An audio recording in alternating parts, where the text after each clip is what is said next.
El San Roque es el primer lago artificial de Sudamérica. Es curioso, ¿no? Aquello que fuera celebrado en sus orígenes como producto del trabajo humano. Hoy, sin embargo, por ese mismo trabajo humano lo consideramos totalmente en una situación crítica que está atravesando. Pero no es una novedad esta del lago San Roque y su contaminación y la preocupación para la región en una doble vía. Por un lado, porque motoriza, ¿no?, esta empresa sin chimeneas que es Punilla con el turismo, y por otro lado, otra cuestión vital que es el consumo de agua potable en el 70% de la población de Córdoba capital.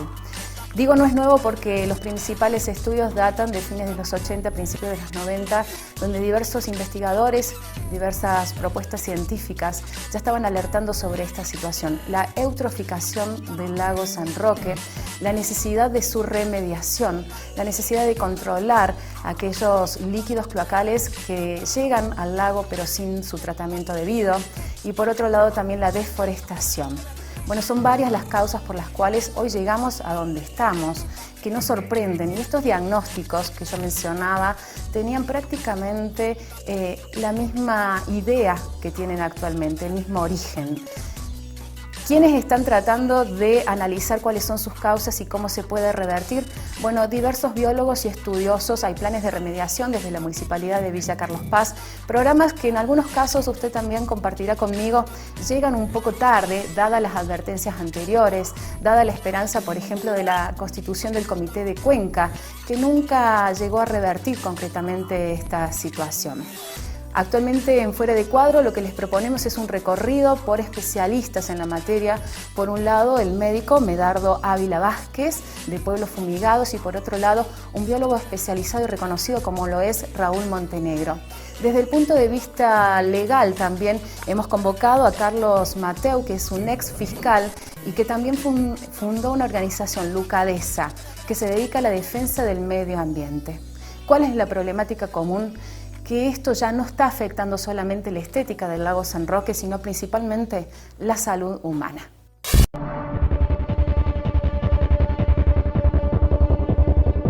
Villa Carlos Paz posee una planta de tratamientos cloacales que fue herencia del gobierno kirchnerista.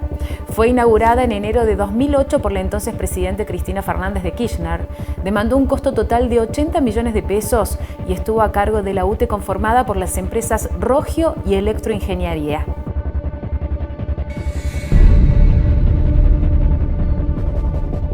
Para los que viven allí en el lugar y conviven con esta situación, ya están un poco cansados del mal olor y también de no tener una respuesta concreta en relación a si esto es contaminante, qué puede llegar a pasar, cuál sería la solución de fondo. Lo concreto es que hoy el lago San Roque luce de esta manera.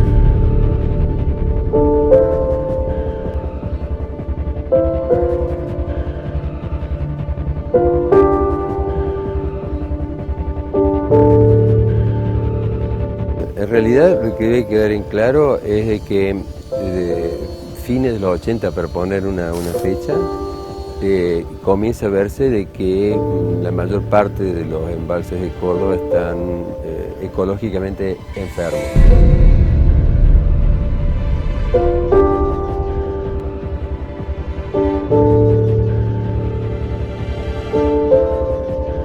El San Roque es como un enfermo más terminal, pero los otros lagos van progresivamente acercándose también a situaciones cada vez más graves. O sea que prácticamente de esa época hasta ahora lo único que ha pasado es de que la enfermedad de los lagos ha ido haciéndose cada vez más grave.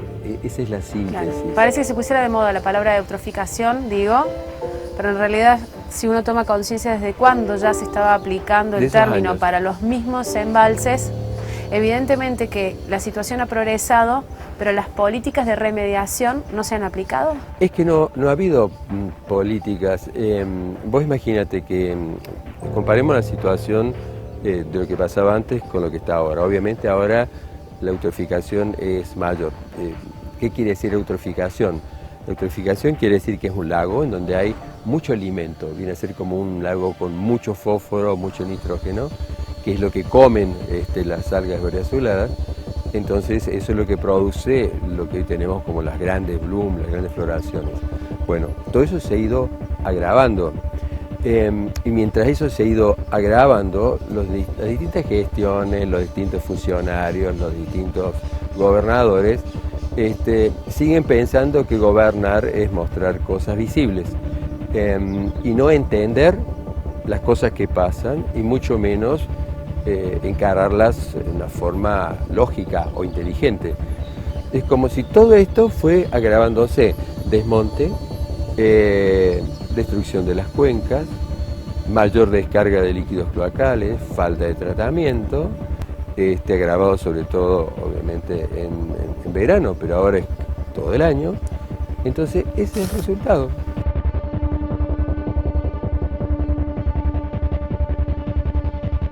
El lago San Roque está enfermo, como el diagnóstico de que está eutroficado, hipereutroficado. O sea, el informe del equipo de investigación de acá de la Facultad de Ciencias Químicas dice que está hipereutroficado, o sea que el nivel de descomposición del agua es ya imparable en las condiciones en que estamos. El agua que llega al Córdoba es el mayor problema. Más que un problema turístico, es un problema de salud que tenemos acá. El agua de la ciudad de Córdoba, como de todas las ciudades satélites de Córdoba hacia el norte, se proveen del dique San Roque, del agua del dique San Roque. Esas aguas, según la empresa Aguas Cordobesa, que es la empresa que provee, esas aguas son seguras, pero en los informes del año pasado ya se detectó en las canillas de los barrios que había bacterias, cianobacterias, o sea que las bacterias estaban pasando por todos los sistemas de control y purificación que tiene Aguas Cordobesas. Toxinas que son el problema, porque las bacterias en sí, la cianobacteria por sí misma, no es una amenaza para nosotros ni para los otros animales, sino las toxinas que van liberando esas bacterias. En el informe del ERCEP que nosotros logramos a través de gestiones públicas en cuanto a la transparencia de la información, en los informes del ERCEP no se había medido las cianotoxinas, que son las que son un problema para la salud. Pero las bacterias sí estaban, o sea, si estaban las bacterias, seguro que estaban las cianotoxinas también en el agua que se distribuyó el año pasado en enero, febrero y marzo en la ciudad de Córdoba. En 2018, este año el lago está más podrido que el año pasado.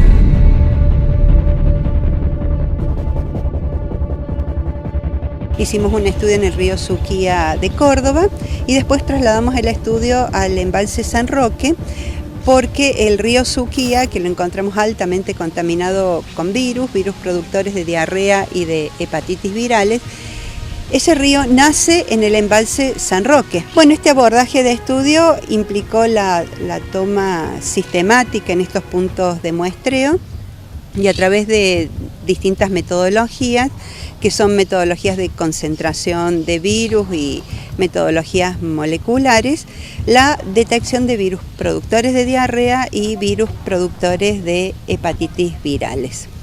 Una vez que determinamos la presencia y la frecuencia con que estos virus están, que ciertamente es alta, o sea, el embalse es un lugar que tiene una alta contaminación con estos virus, determinamos y ciertamente los estudios dieron que no solamente hay una alta frecuencia de detección de rotavirus en las aguas, sino que por un contacto secundario, o sea que esto implica tener contacto con las aguas sin sumergirse en las aguas, y por la ingestión solamente de 10 mililitros de agua, el riesgo es aproximadamente entre el 70 y el 80% de que se genere la infección por rotavirus.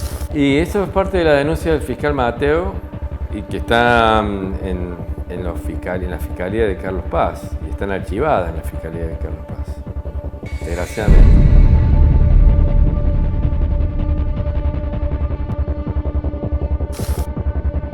Bueno, yo soy el doctor Carlos Mateu, ex fiscal de instrucción del Poder Judicial.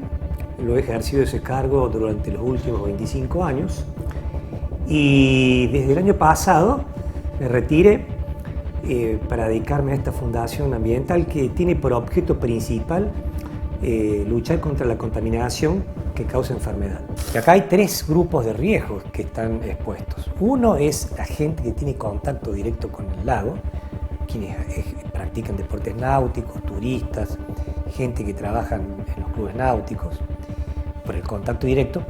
El otro grupo de poblaciones expuestas es la gente que consume peces del lago San Roque, porque están con esta cianotoxina, que es llamada microcistina, como le decía.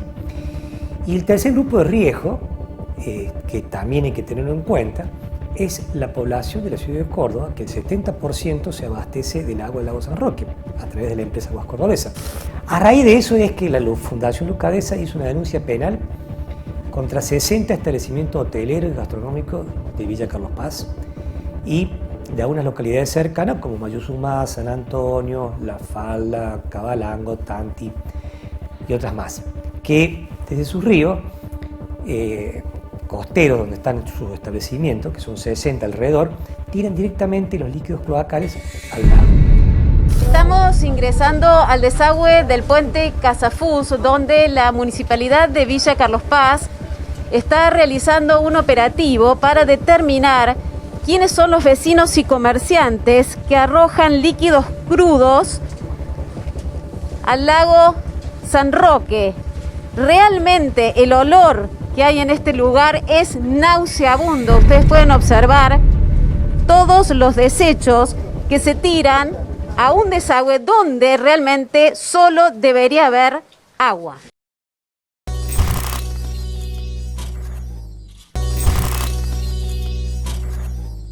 Hay datos que nos sorprenden, pero sin embargo es bueno recordarlos, es bueno tenerlos presentes en la memoria colectiva porque de esa forma podemos llegar a trabajar de una manera que pueda efectivamente remediar esta situación bastante preocupante. El lago San Roque recibe diariamente los desechos cloacales de unas 200.000 personas, que se traducen en unas, preste atención, 8.000 toneladas de materia fecal al año. El 70% de la población de Córdoba capital consume este agua y si bien su concesionaria, Aguas Cordobesas, ha ratificado la potabilidad del agua, no así deja de ser preocupación, por ejemplo, de quien es su concedente, el Estado municipal.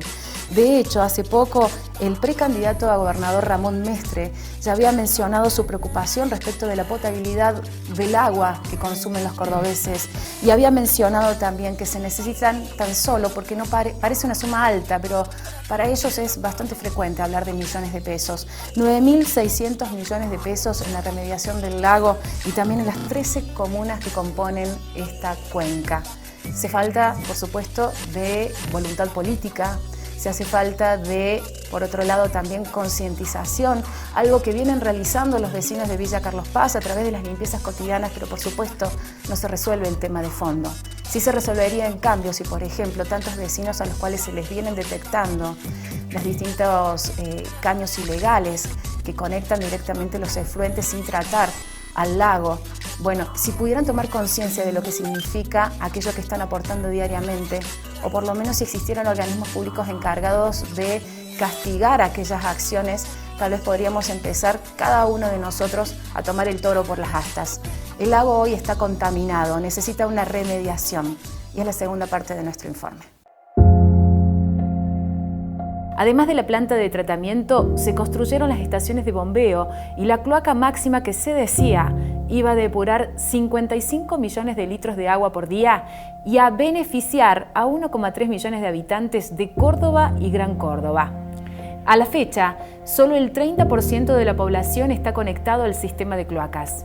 La problemática se extiende a toda la cuenca donde el tratamiento de las aguas servidas es prácticamente nulo. Todos los lagos son efímeros, sí. No hay ningún lago que viva toda la vida. O sea, los lagos van muriendo por distintas causas. Una de las causas es que los lagos se entarquinan, o sea, cada vez tienen más sedimentos. Eso es inevitable porque hay una pared y los sedimentos van llenándolo. Entonces todo lago tiene una vida útil. Pero además, en el caso nuestro, donde las cuencas no se manejan, los lagos se rellenan mucho más rápido, pero además están también más tiempo enfermos. O sea, es que las bacterias verdeazuladas son muy interesantes, ¿no? Porque han prácticamente descartado a las otras algas que uno encuentra en los lagos que no están enfermos. Entonces tienen todas las condiciones para ser exitosas. ¿No basta con ser extraídas como se está haciendo ahora, por ejemplo, con camiones atmosféricos? No, esos son como, ¿cómo podríamos llamarlo? Actos teatrales.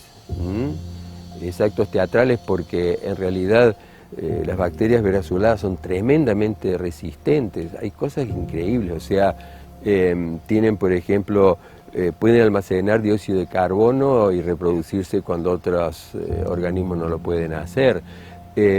Son organismos que son muy silaginosos, es como una especie de moco que les permite resistir cuando está seco. Es decir, tiene una cantidad de propiedades que las hacen un enemigo formidable. Pero tal vez lo más preocupante, que es lo que tal vez ha generado un poco, cada tanto, en forma falsamente cíclica, la preocupación, es que todo lo que son las algas verdes azuladas, las sinofisias, se defienden. ¿Y cómo se defienden? Produciendo toxinas. Y esa es la parte que ha crecido. Si crece la cantidad de algas verdes azuladas, crece la cantidad de veneno que ellas descargan para defenderse. No solamente que el lago está podrido, las condiciones ambientales, el cambio climático, va a hacer que cada año sea peor, y cada año sigue siendo peor, ¿no? Este año hemos tenido suerte porque ha llovido mucho. El lago está muy podrido, pero está muy diluido, porque tiene muchas aguas, está prácticamente a tope, está lleno, pero si tuviéramos un año de poca agua, como hemos tenido hace 4 o 5 años, donde casi no se llenaba el lago, la situación sería catastrófica. El problema hasta ahora lo hemos relatado a nivel del turista ciudadano de Villa Carlos Paz, pero es 70% del lago San Roque se consume el agua en la ciudad de Córdoba. ¿Esto implica también un problema de salud pública? El asunto es que ahí nos vamos a encontrar con un pequeño problema. ¿Qué pasa con las aguas del lago San Roque? O sea, el mismo lago que está en contacto con materia fecal, con los aceites de las embarcaciones, termina siendo el agua que consumen los cordobeses. Entonces en el medio está, por ejemplo, el caso particular, Aguas Cordobesas haciendo el tratamiento. El problema es el siguiente, de que a medida que se va enfermando más un lago, que tenemos más sustancias, hay como sustancias nuevas que se producen. Por ejemplo, cuando se clora agua, que viene con mucha materia orgánica, se producen trialometanos, ¿no? Entonces, en el agua hay que sacar no solamente los microorganismos que pueden resultar de alguna forma perjudiciales, sino que también tenemos que reducir la cantidad de trialometanos. ¿Sugerirías, por ejemplo, concretamente tomar agua tratada de aguas cordobesas? Es que ¿De la canilla se puede tomar? Es que yo creo de que los sistemas de control están funcionando, o sea, no vamos a tener una epidemia de gente que pueda verse afectada por esa agua que se distribuye. Lo que yo sí creo es que es necesario asumir de que como la situación va a ir agravándose, se necesita primero una auditoría independiente para ver que el tratamiento del agua sea efectivamente el adecuado para el agua procedente de un lago enfermo. Y hay un dato más importante, que es que de acuerdo a lo que ha trascendido de este organismo de biorremediación de la Municipalidad de Carlos Paz, se estarían arrojando 8.000 toneladas de materia fecal al lago San Roque, lo cual es una locura. 8.000 toneladas de materia fecal que van a parar finalmente, más allá de los procesos de potabilización que realicen las empresas encargadas de ese proceso, pueden pasar al agua que consumimos los habitantes de Córdoba, que somos el 70%. Y esta microcistina que yo les decía puede promover el desarrollo de tumores cancerígenos malignos, porque ni siquiera recién a partir de los 100 grados de temperatura se elimina la bacteria esta. Los distintos embalses tienen distintos tipos de situación. Lo que sí debe quedar en claro es que los que están más amenazados por el hecho de los impactos que están recibiendo son obviamente San Roque, Los Molinos y Embalse Río Tercero. ¿Pero por qué te digo que es distinto? Porque en el caso del Embalse Río Tercero, además de ser un sistema que también es un sistema que va en este proceso de enfermedad creciente, tiene un reactor nuclear. Y el reactor nuclear de embalse es un reactor que en forma rutinaria ha descargado radioisótopos a las aguas del lago, o sea, material radiactivo. Obviamente lo he hecho de acuerdo a los valores que la propia Autoridad Regulatoria Nuclear y Comisión Nacional de Energía Atómica establecen, que no quiere decir de que sean valores que protejan la salud. Ese lago tiene la típica enfermedad de los lagos cordobeses, pero se le agrega a eso el embalse. Entonces, yo diría que pasa algo muy curioso en Córdoba, más allá del ranking de cuál es la situación peor, porque en realidad cada uno tiene su particularidad. La verdad es que en Córdoba es una provincia semiárida, con poca agua, e irónicamente hemos concentrado todas las actividades de mayor impacto y de riesgo alrededor de los cursos que alimentan un lago y de los propios lagos. Y de pronto pareciera que todos estamos sorprendidos por lo que está pasando. Los escapes de agua pesada a la central de embalse con material radiactivo o de pronto los líquidos cloacales sin tratar. Pero en realidad volvemos como en un embudo al problema de siempre. Lo que se puede hacer en un lago eutrófico es trabajar durante mucho tiempo para reducir todas las causas que producen la eutroficación.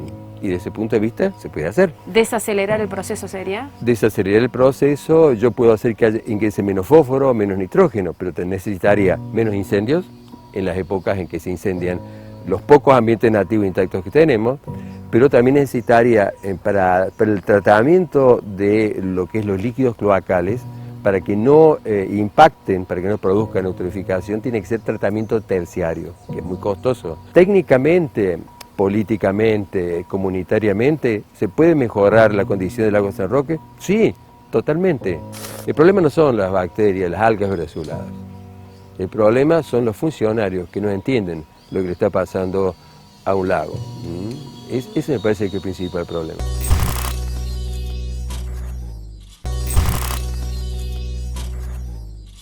El ex fiscal Carlos Mateus, a través de la Fundación Lucadesa, que defiende el medio ambiente y como hemos visto en esta oportunidad, ha presentado la primera denuncia penal contra 60 establecimientos gastronómicos y hoteleros que tiran sus aguas sin tratar directamente al lago San Roque. Hoy se sabe que no son 60, son mucho más, y que no solo son establecimientos comerciales, sino también privados, y esto a través de una investigación que ha realizado la Municipalidad de Villa Carlos Paz. La causa ha sido presentada en su oportunidad a la fiscal Jorgelina Gómez, ha pasado para la investigación al fiscal Gustavo Marchetti y finalmente hoy está a cargo del fiscal Ricardo Masucci. En ninguna de estas instancias, de acuerdo a la Fundación Lucadesa, se ha logrado una solución. Sienten que están literalmente cajoneadas estas investigaciones, lo cual no hace más que agravar la problemática, una problemática que ya es visible, que ya es compartida y que ya el propio lago San Roque lo grita a través de su descomposición.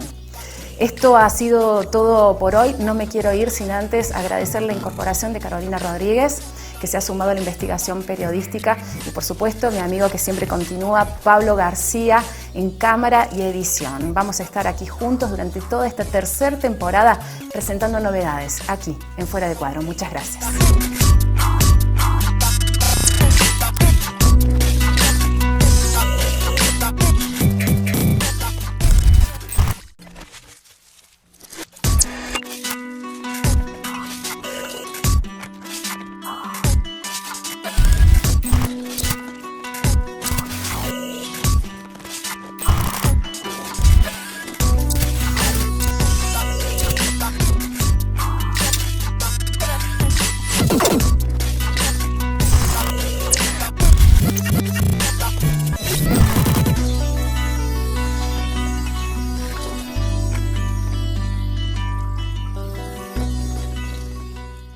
El pedido del Gobierno Nacional para el acompañamiento de las políticas públicas hoy contrasta con una realidad ineludible y tiene que ver con la pobreza.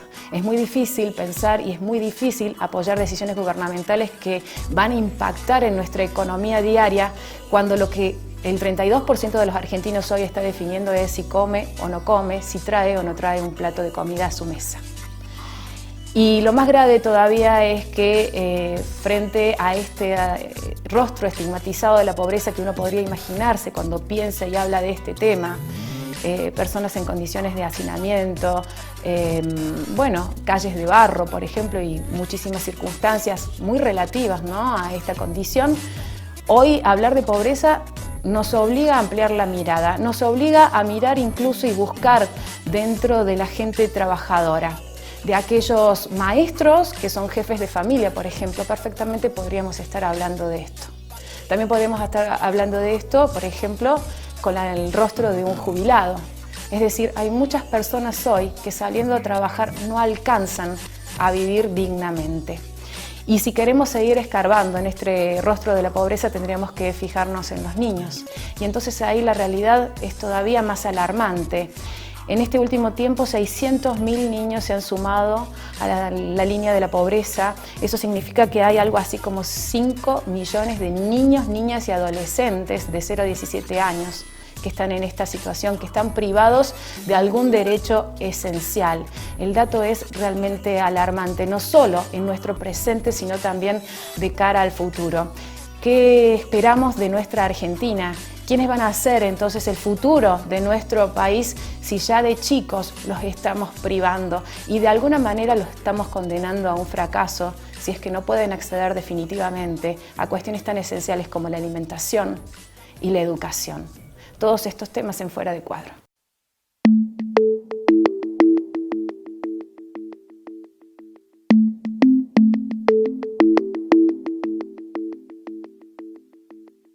Yo creo que las previsiones del Gobierno Nacional cuando comenzaron en el 2018 distan muchísimo de lo que luego pasó en el transcurso del año. Pensemos únicamente los datos de julio, cuando comenzó julio del 2018 y cómo terminó el mismo mes de julio de 2018 con una corrida cambiaria muy importante, una disparada del dólar y su consecuente traslado a precio de alimentos con una suba increíble que se empezó a registrar justamente en julio, agosto, septiembre y que desde ese momento, aunque tuvo sus picos en ese momento, no paró. Hasta el punto que de lo que llevamos de este año, en estos primeros 3 meses, tenemos una inflación acumulada de casi el 12%, 11,8%, solamente el mes de marzo 4,7%, o sea, estamos hablando de uno de los índices más altos en términos de inflación para solamente un mes que tengamos registro en los últimos años. Tenemos que ir bien atrás para tener un dato de una inflación tan alta en tan solo un mes.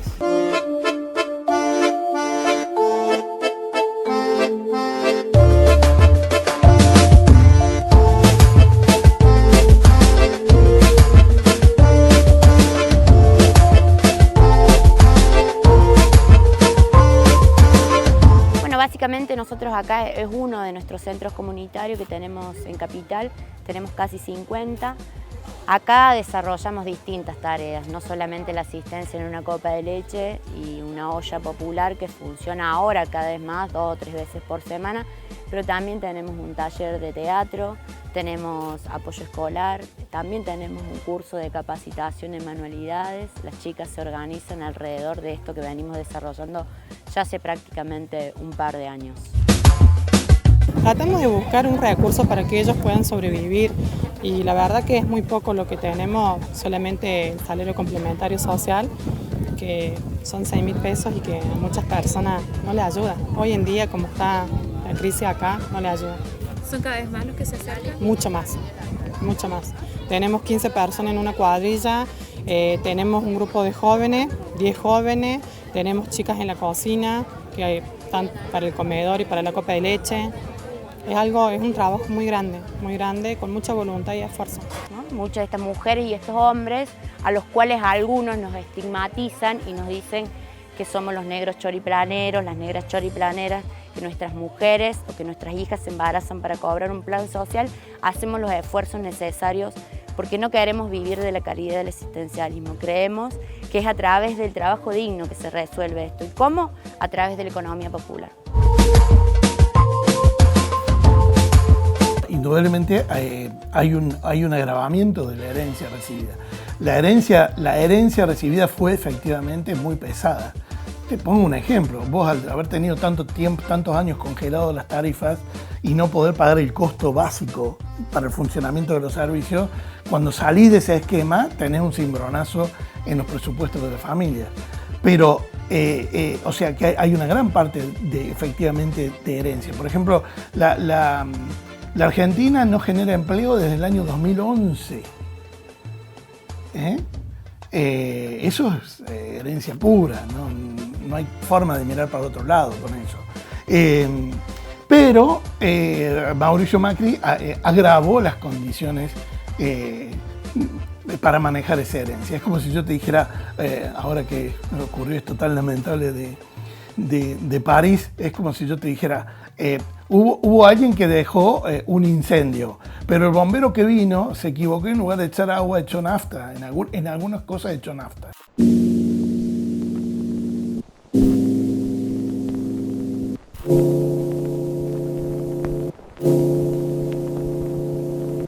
En términos macroeconómicos, los mismos problemas con que terminó el gobierno anterior son los mismos problemas que se encuentran en este momento, pero se han acrecentado.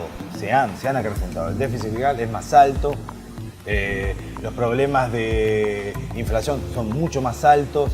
Tenemos que volver a sumarle una caída de actividad económica y de desempleo que se viene sumando a la que había dejado el anterior gobierno y la que sumó y profundizó este. Realmente a este gobierno prácticamente no le han salido muchas cosas bien. De hecho, no tiene mucho para congraciarse y decir, bueno, esto es un éxito de este gobierno a 3 años, un poco más de 3 años, como para poder mostrarlo a la sociedad y decir, bueno, realmente hemos sentado la base de un cambio profundo, transformador hacia el futuro. Eso no se estaría verificando en ninguno de los parámetros macro del país.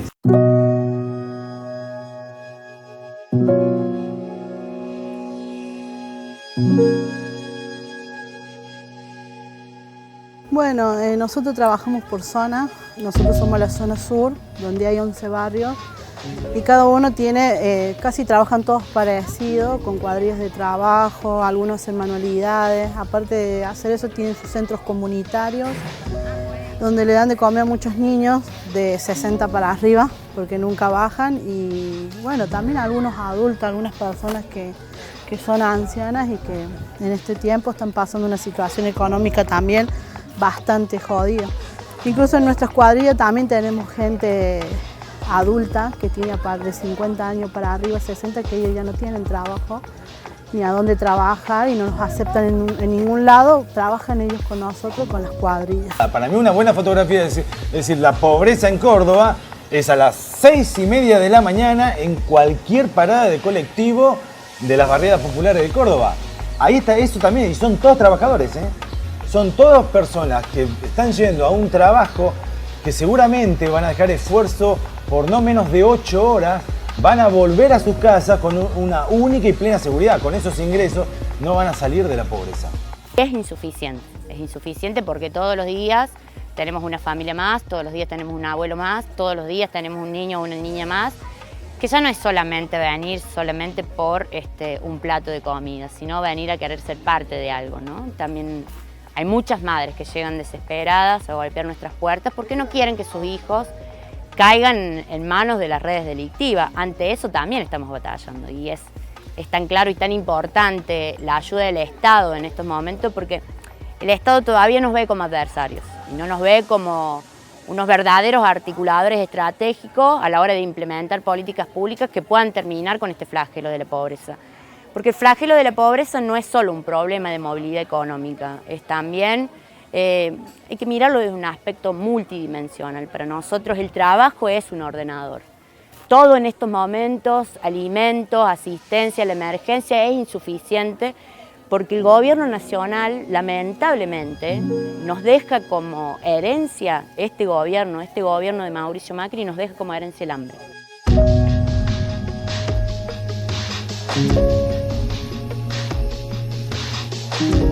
Es muy difícil vertebrar un discurso electoral hoy, porque el gobierno goza de poca credibilidad o de muy escasa credibilidad para proponerle algo a la clase media o a la clase trabajadora o a la Argentina en general. Y la oposición también goza de muy poca credibilidad para proponer un mensaje que cuando vos lo hurgues un poquito sea consistente. O sea, yo soy candidato y te digo, Mañana va a volver el consumo y vamos a preguntar cómo va a volver el consumo. A ver, ¿cómo va a hacer para que vuelva el consumo? Voy a emitir pesos para que haya más plata en la calle, o sea que vamos a la hiperinflación. Lamentablemente, con el agravamiento de las condiciones, ahora ya nada es sencillo. Nosotros creemos que el problema social es uno de los principales problemas que hoy atraviesa nuestro país y nuestra provincia. Nosotros creemos que se tienen que tomar todas las medidas necesarias, pero como políticas de Estado, no como política paliativa, sino una política de Estado a largo plazo para encarar este problema y empezar a encontrar unas soluciones que rápidamente tengan un impacto en donde es más acuciante, en los sectores de indigencia, pero principalmente pueda resolver a mediano y largo plazo, bajar la pobreza en términos decisivos los próximos 10 años. Evidentemente la admisión es una parte del fracaso de las políticas sociales. Y esto no quiere decir que es un cuestionamiento a la inversión. No, nosotros estamos muy de acuerdo que tenga una inversión fuerte la provincia de Córdoba. Porque junto con estos programas que no son monetarios, y le sumamos los otros programas que también tienen fin social, el número ya no es de 5.000 millones, es de 19.000 millones de pesos al año lo que invierte la provincia de Córdoba. Es muchísimo dinero, es una inversión muy fuerte, que estaría hablando de alguna prioridad, que para nosotros estamos de acuerdo. Ahora, cuando vemos los resultados y decimos que, por ejemplo, la provincia de Córdoba tiene más pobreza e indigencia que su vecina e igual provincia de Santa Fe, y cuando Santa Fe invierte muchísimo menos dinero per cápita en términos de desarrollo social, uno dice, pará, acá al lado invierten menos y sin embargo son más eficientes en términos sociales, o sea, tienen menos pobreza e indigencia. Acá invertimos muchísimo más, tenemos más pobres e indigentes. Entonces, si no empezamos a evaluar nuestros propios programas para saber a ciencia cierta, científicamente, objetivamente, y no con la corazonada del político, bueno, no vamos a saber si estamos invirtiendo bien o mal. Evidentemente acá hay un problema.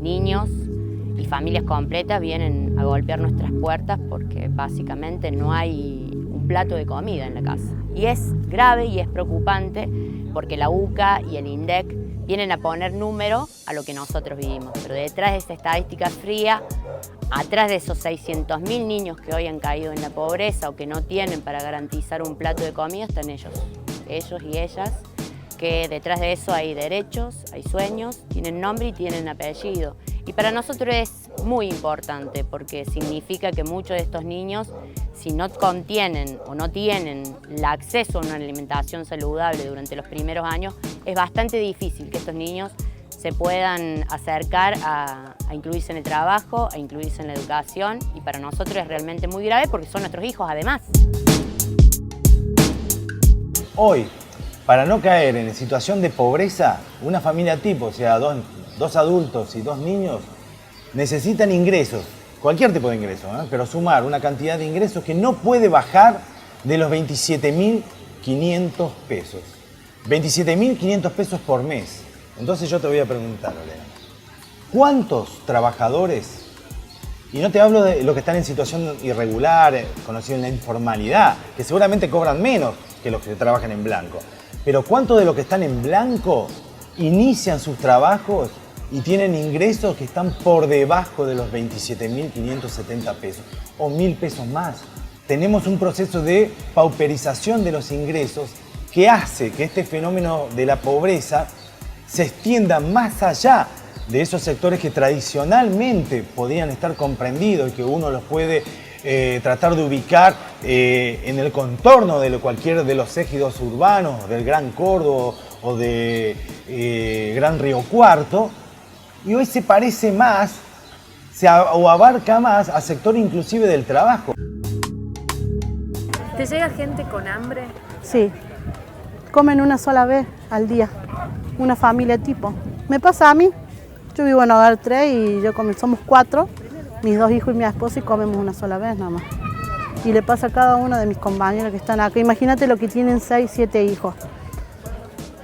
Vienen, obvio, a buscar esa comida, aunque sea como para que les salve ese día, porque ni siquiera el PAICOR ya los ayuda. Si el sábado y domingo no tienen para comer, tienen que esperar hasta el lunes. O te vienen y te golpean, che, me das un arroz, un fideo, un azúcar, y se lo damos. La verdad, la situación es bastante complicada y no es lindo. No es lindo tener estos lugares. Pero bueno, si no estaríamos nosotros acá, no sé qué pasaría con la gente. 1.400.000 personas en nuestra provincia que hoy se encuentran en situación de pobreza. 1.400.000 personas se encuentran hoy en situación de pobreza y la mitad de ellos son niños. Eso también es otro dato, ¿no? La mitad de ellos son niños de 0 a 17 años, porque en este proceso donde se va pauperizando la sociedad, también aparece un proceso adosado al mismo, que es la infantilización de la pobreza. O sea, nuestra pobreza crece, sí, pero también se infantiliza.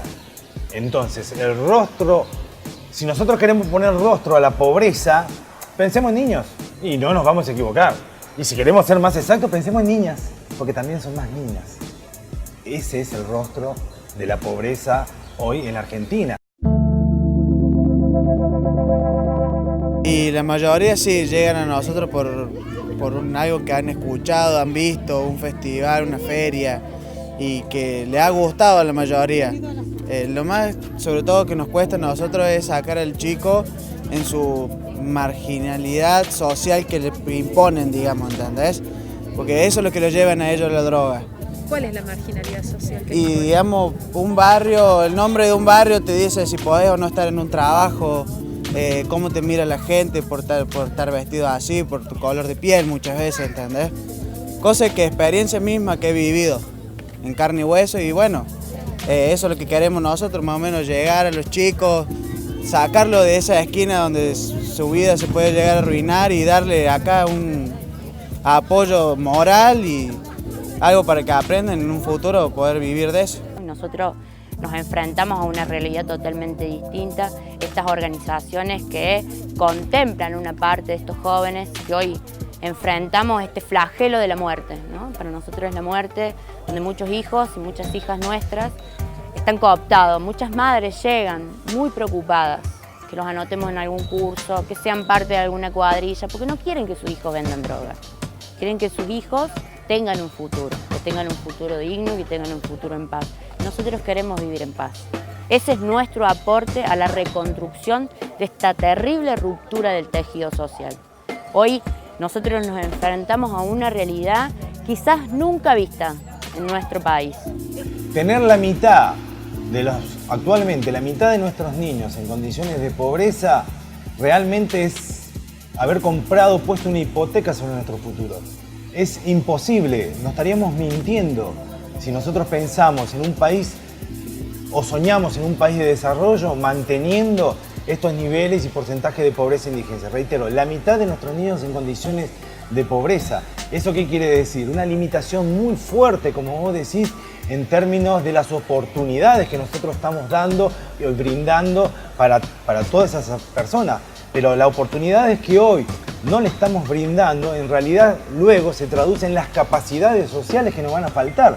Porque justamente son estos niños donde se va a vertir nuestra capacidad de trabajo, de inteligencia, de creación, de investigación, inclusive de sueño, inclusive de no conformismo. Todo eso está anidando ahí. Y eso es la hipoteca donde tenemos. Pensemos únicamente, la alimentación, si entra en crisis, se produce un daño que es irreparable hoy. No se piensa muchas veces. O sea, cuando el estudio tiene hambre, he tenido situaciones y casos de chicos que directamente sus notas bajan, su ausencia suben, ¿entendés? Faltan el colegio, dicen, no, si no tengo ganas del colegio hoy, no pueden llegar a pensar. Eso es lo que muchas veces causa el hambre, es distracción, no pensar, no poder estudiar la mayoría de las veces. Va a ser una persona que no va a estar en iguales condiciones, nunca va a estar en iguales condiciones. Y es la peor forma, tal vez, de afianzar la pobreza en ese círculo de la pobreza, en una trampa de pobreza donde muchas familias van trasladando esa situación de padres a hijos y de una generación de otra. Tal vez es la más perversa. Muchos de estos pibes o estas pibas que hoy están acá, que hacen distintos talleres de teatro, apoyo escolar, actividades y jornadas solidarias, también tienen sueños de poder ir a la universidad, tienen sueños de tener su trabajo.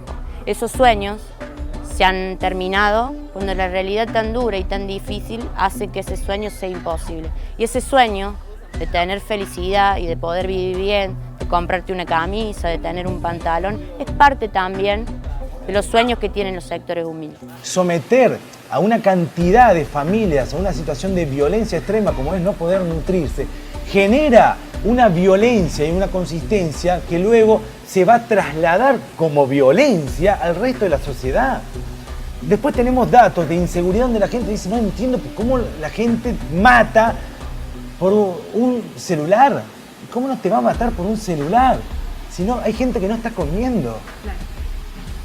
Tenemos que pensar que dónde se genera la violencia y en qué estrato de la violencia queremos parar esa violencia. Si la vamos a parar cuando explotó con una visión penal, represiva, o parémosla acá cuando sabemos que el problema de esa violencia comienza con que no estamos alimentándonos bien, cuando no estamos comiendo bien, cuando no estamos educándonos bien, cuando estamos destruyendo el tejido social, cuando se está descomponiendo una familia. Y las palabras de Pablo Gallo quedan resonando, ¿no? Y haciendo fuerte impacto porque nos obligan a mirar la pobreza desde otro punto de vista. Esto de pensar que a mí no me va a llegar, pero que de alguna manera se traduce en una violencia social que primero le estamos aplicando a estas personas, que primero le estamos aplicando a estos niños que sueñan con un futuro distinto y que sin embargo se ven totalmente aprisionados por su realidad. Es un tema muy preocupante y si volvemos a los datos numéricos de la Argentina, la pobreza está en el 32% de los argentinos bajo esa línea. Pero Córdoba todavía tiene un dato mayor, se habla del 33,7% de los cordobeses que están bajo la línea de la pobreza. Y hay otro dato más que mencionaba Pablo Gallo que es importante advertir, que de estos, del 33,7% de los pobres, tenemos que más de un 90% de estas personas están recibiendo algún tipo de plan no monetario. ¿Cuáles son, por ejemplo, los planes no monetarios del gobierno provincial? Bueno, le menciono algunos: las tarifas sociales de luz, de agua y de rentas, por ejemplo, el PAICOR, el programa Más Leches, Más Proteínas, alimentos para celíacos, la copia de leche en los comedores y también el comedor o los comedores para los adultos, el boleto estudiantil gratuito, el boleto obrero gratuito, el boleto adulto mayor y el boleto social. ¿Saben cuánto baja porcentualmente la pobreza en Córdoba con todos estos planes sociales? Apenas el 1%. La invitación entonces es a pensar un poco de qué estamos hablando cuando se habla de la pobreza, qué significa el impacto hoy concretamente de las políticas sociales con toda la inversión que viene realizando el gobierno provincial. Y una invitación también a repensar cómo podemos salir de esta situación, no solo por nosotros, sino fundamentalmente por ellos, que son el futuro de nuestra sociedad.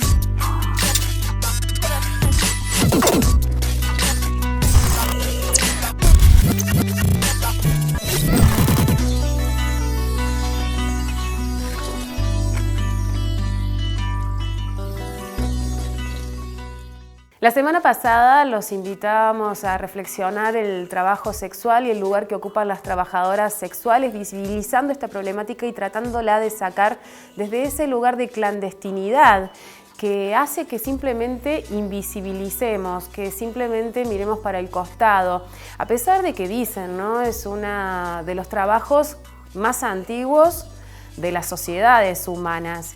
Entonces, si uno parte desde esa premisa, el desconocer su existencia es de alguna manera condenarla a la oscuridad, ¿no? Y permitirnos hablar, permitirnos abordar esta como tantas otras problemáticas nos ayuda a reconsiderarlas, a ubicarlas en el lugar que deben ser dentro del debate social, el debate de las minorías desplazadas.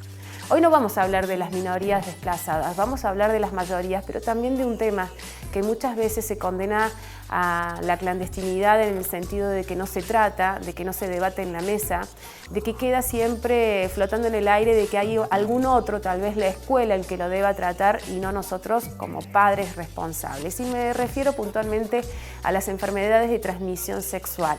¿Por qué lo digo? Porque hay una preocupación generalizada desde el Ministerio de Salud de la provincia de Córdoba, donde han advertido que han aumentado los casos de VIH, han aumentado los casos de sífilis y otras enfermedades de transmisión sexual, y preocupa porque ha bajado el uso de preservativos. Pero entre otros datos que también resultan más que interesantes, es que la población que se niega por alguna razón a usar el preservativo, porque tal vez hoy también la medicina ha avanzado y entonces uno piensa que nadie se muere de estas enfermedades, esa población es una población que tiene un alto nivel de instrucción, es decir, ha pasado por la escuela, ha recibido en algún momento de su vida algún tipo de programa de educación sexual, algún tipo de instrucción que les permita reconocer la peligrosidad, ¿no?, de este tipo de relaciones cuando se dan sin preservativo, sin las debidas precauciones. Y por otro lado, otro dato que también llama la atención es la población a la que está sujeta, porque estamos hablando de nuestros niños adolescentes, donde las primeras iniciaciones sexuales comienzan a los 13 años, así aquí en Villa Carlos Paz, en la provincia de Córdoba, en Argentina y a nivel mundial. Y por otro lado, los otros sujetos probables que contraen enfermedades de transmisión sexual tiene que ver con generaciones mayores, a partir de los 45 años. Una problemática que está muy buena tratarla desde diversos aspectos, desde la medicina, pero también desde la psicología.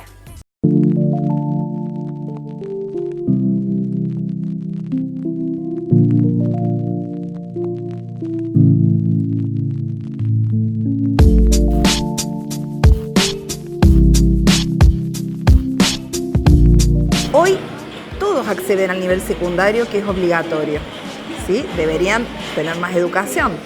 Tenemos un marco normativo, hace años que está la Ley de Educación Sexual y Reproductiva y ahora la ESI. Es una problemática que por lo menos en lo discursivo está instalado, pero ¿qué pasa que hay más embarazo adolescente? ¿Qué pasa que hay enfermedad de transmisión sexual? Y es un gran dilema, porque en realidad yo no creo que la escuela esté fallando. Creo que en todo caso lo que tenemos que hacer es replantearnos el mundo adulto, que incluye a las instituciones, a la familia y a todos aquellos que tenemos que ver y tenemos responsabilidades en relación a los jóvenes, replantearnos si estamos trabajando donde debemos trabajar. No es falta de información, los chicos tienen para mí un exceso de información. El problema es que no tienen conocimiento.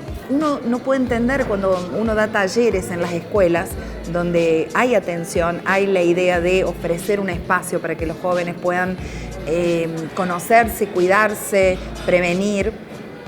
Y uno los escucha y dice, tienen una familia detrás, tienen una institución, ¿por qué todavía no usan el preservativo? ¿Por qué todavía no saben cómo ponerse el preservativo? ¿Por qué todavía siguen estos mitos y falsas creencias, ¿no? Entonces, ¿cuáles son estas falsas creencias? Que si uno tiene relaciones una vez, no se contagia. Esto de creerse que a mí no me va a pasar, esto le pasa a los demás, a los que están enfermos, a los drogones, a los marginales, etc. Cuando hoy sabemos que esta no es la realidad. Esto de creer que uno es invulnerable, no, a mí no. Esto a mí no me puede pasar ni le puede pasar a los míos, ¿no? Esta impunidad de que hago las cosas, o sea, no uso el preservativo y bueno, ¿qué va a pasar? No pasa nada. No me pasó una vez, no me va a pasar dos, no me va a pasar tres. Y esto aparece, y aparece con una naturalización que para nosotros que somos los adultos realmente impacta, porque uno dice, tienen educación, tienen formación, tienen familia, ¿por qué siguen teniendo estas conductas de riesgo, no?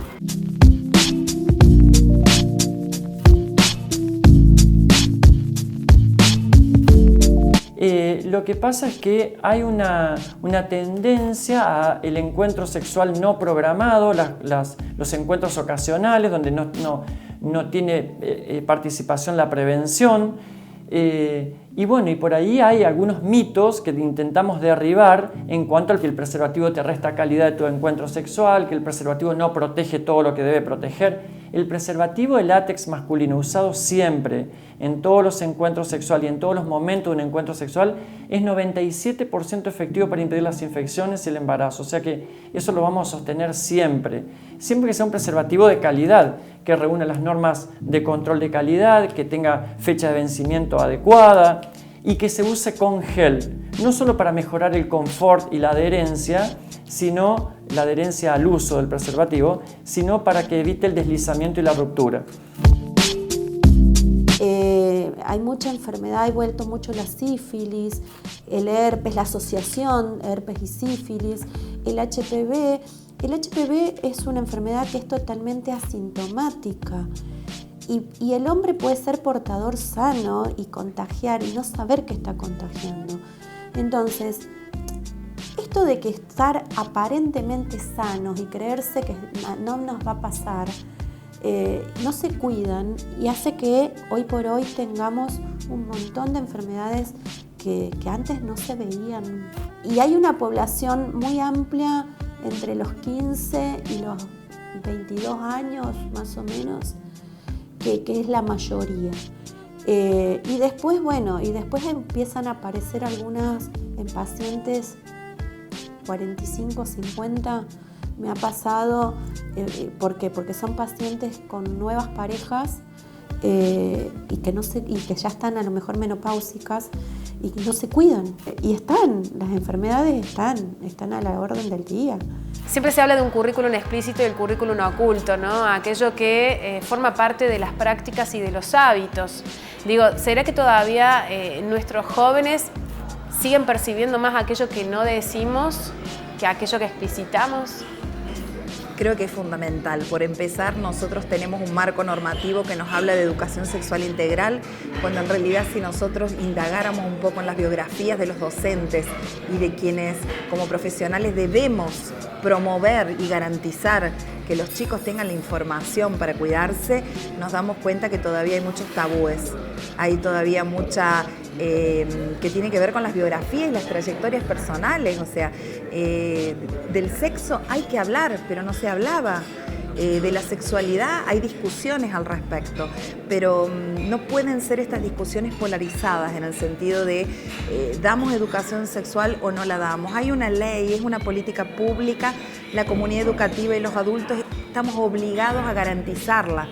Es un derecho que los jóvenes tienen, pero esto no quiere decir que más allá de todo esto, que es un avance y una ampliación de derechos, en lo simbólico y en lo cultural todavía nos quede mucho por hacer, porque tiene que ver con la historia de cada uno, con la biografía, si en tu casa de este tema se habló, cómo te enseñaron, si cuando eras mujer y tuviste el ciclo, esto fue algo positivo, claro, o fue un padecer y entonces no ibas a gimnasia, no ibas a esto, o era bueno, qué divino, vas a ser mujer. Hay de todo, porque mira que yo tengo pacientes acá que vienen las niñas, me las traen las madres y vienen y se controlan y les explico. No lo asumen, yo creo que no lo asumen, porque cuando vos tenés una madre que trae a su hija al consultorio, un médico que explica y después vienen con la enfermedad, no sé qué falla ahí. Falla el asumir y esto de creer que no te va a pasar. Claramente en la región de las Américas, diría en todo el mundo, pero en la región de las Américas, en Argentina y en Córdoba, se ve un aumento progresivo de las infecciones de transmisión sexual. Ellos lo notifican documentos oficiales y si queremos tomar un caso muy conversado con ustedes y con la comunidad es la sífilis, donde claramente hay indicadores como la sífilis congénita, que es un reflejo de la sífilis del adulto, que hay un aumento de casos. En el último quinquenio, en la Argentina y en Córdoba, es un aumento progresivo de sífilis. Una patología fácilmente tratable y curable con penicilinas y que en realidad nos sigue desafiando mucho. Pero todas las otras infecciones de transmisión sexual, la infección por VPH o HPV, como maneja más la comunidad, la blenorragia, el VIH, también se observan tendencias en aumento.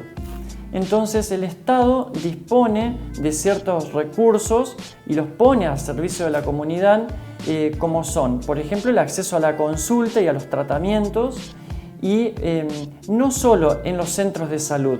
La premisa del Ministerio de Salud fue salir a la comunidad ofreciendo un test rápido para hepatitis B, sífilis, VIH en plazas, en eventos culturales, deportivos, etc. De tal modo que las personas accedan al diagnóstico temprano y ahí mismo se los inserta en el sistema. O sea que no es solo testear, sino diagnosticar, acompañar, insertar en el sistema y que el circuito cierre.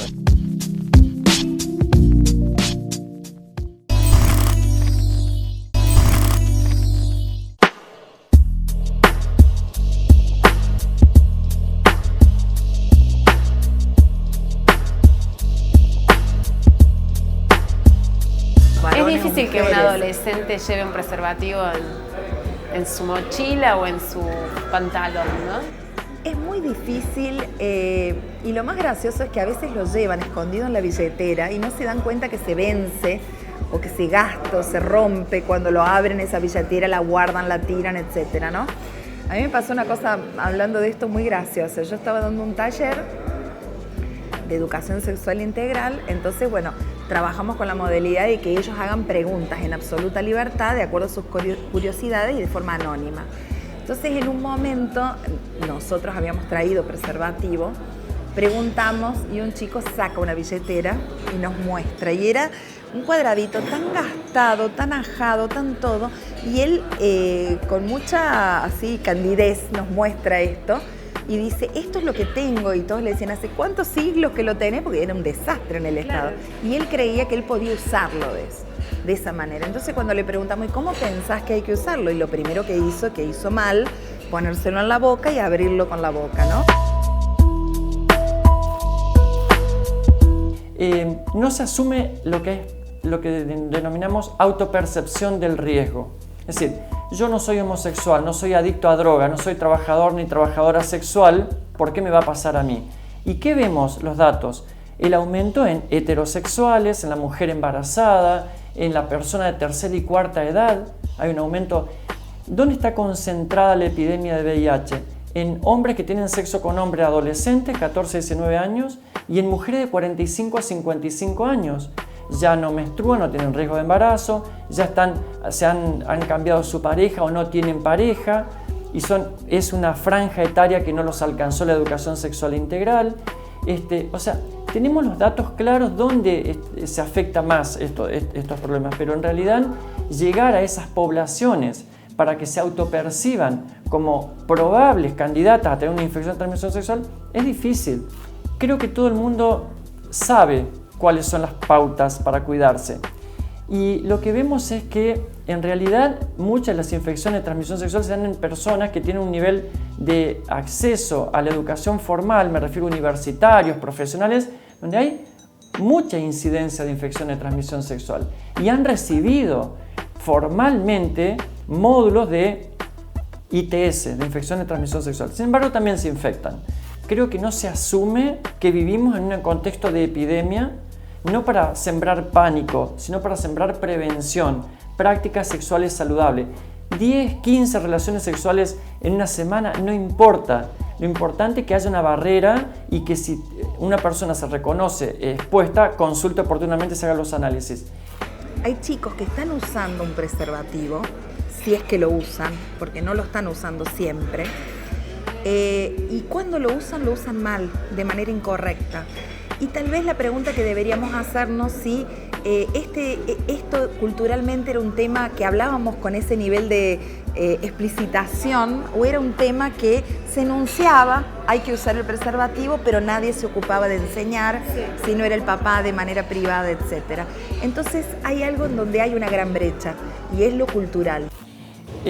Nosotros sabemos que en VIH, por ejemplo, solo el 80%, y el año pasado hacíamos el 70%, conoce su diagnóstico. Hay un 30% que no lo sabe, Y típicamente este virus tiene un periodo de latencia clínica muy prolongado, donde la persona está clínicamente sana, no piensa que tiene VIH y mantiene relaciones desprotegidas, y eso perpetúa la epidemia en la comunidad. Antes, en los 80, cuando aparece el VIH, se generó pánico porque era como un diagnóstico que llevaba a la muerte. No existían tratamientos porque este es un virus que entra en el cuerpo y este sí que no se cura, este genera una infección crónica. Entonces antes era como el decreto, tenés esto, aparecía en la comunidad homosexual o entre quienes se drogaban, en minorías, en grupos marginales. Y el hecho de saber que uno tenía el decreto de muerte generaba pánico, miedo, etc. Y de alguna medida, cuando se empezó a pensar que había que usar el preservativo, generaba que se usara. Y lo que notamos ahora que, al haber descubierto que de SIDA y de VIH nadie muere, sino que hay un montón de tratamientos antirretrovirales, entonces, como no está el miedo, como no se muere, ¿qué es lo que sucede? Aflojamos con todas las medidas de cuidado y no usamos el preservativo. Entonces, este me parece un indicador fuerte, porque es el mensaje que pasa: de esto nadie muere. Nosotros observamos un descenso del uso del preservativo, siguiendo esa línea de pensamiento, y creemos que eso es multifactorial. Hay factores culturales, el preservativo te disminuye la sensibilidad, etc. Hay accesibilidad, hoy un preservativo es caro, el Estado los provee gratis en todos los centros de salud con gel y demás, y de alta calidad los preservativos. Hay un déficit de la instalación de la Ley de Educación Sexual Integral, no es que sea nulo, pero hace falta fortalecer la educación sexual integral desde la escuela, pero con la familia, con la sociedad, con el equipo de salud. Es decir, armar esto, un frente común entre distintos actores que garanticen este derecho de la persona a recibir educación sexual para prácticas sexuales saludables. Yo creo que antes teníamos una edad promedio de 15 y 6 años y hoy estamos en 13, 14. Sí, hoy uno que interroga siempre pregunta a inicio a qué edad. No, yo creo que ha bajado mucho. Yo tengo muchas chicas de 13, 14 años que ya están teniendo relaciones. Algunas vienen por el tema de la anticoncepción y otras vienen por otra consulta, y obviamente que uno ahí enseguida aprovecha a preguntar y a dar la explicación al respecto. Decirle a los adolescentes que a partir de los 13 años en nuestros hospitales no hace falta que venga con nadie mayor para firmar el pedido de serologías, de análisis. Él puede consultar libremente y no va a haber trabas en brindarle este asesoramiento y el testeo. Los médicos nos cuesta hablar con los pacientes de sexualidad, los pacientes no plantean sexualidad con el médico, la familia no habla mucho de estos temas, y así estos silencios condicionan algunos resultados. Porque yo creo, como mamá, como docente, como psicóloga, que debo enseñar educación sexual integral, más allá de las discusiones. Sí. Creo que como familia lo estoy enseñando desde el día 1, cuando en mi casa, por ejemplo, enseño que cuidar la casa es tarea de todos. Cuando la crianza es de mamá y de papá, no solo mía. Cuando ir a una reunión de padres no es tarea de la mamá y de la mujer, no, es de los dos. Cuando le enseño que el cuidado no se delega en nadie, se asume. Entonces debo conocer mi cuerpo, debo cuidarlo. Y cuidarlo es higiene, cuidarlo es estar sano, cuidarlo es no ponerme en riesgo, conocer los riesgos, pero no ponerme en riesgo. Cuidado es, si me relaciono con un otro, cuidarlo. Entonces, educación sexual integral enseñamos las familias todos los días, y en la escuela se tiene que abordar para dar herramientas.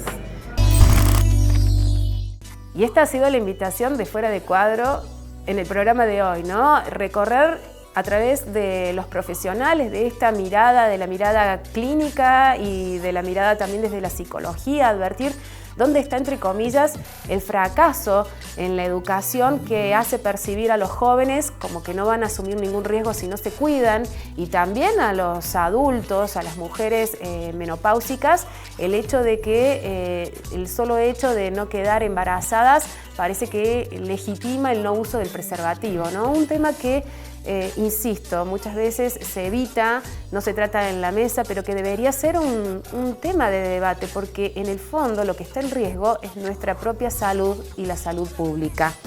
¿Cuál es el fondo de la cuestión? Y así lo expresaba La Voz del Interior.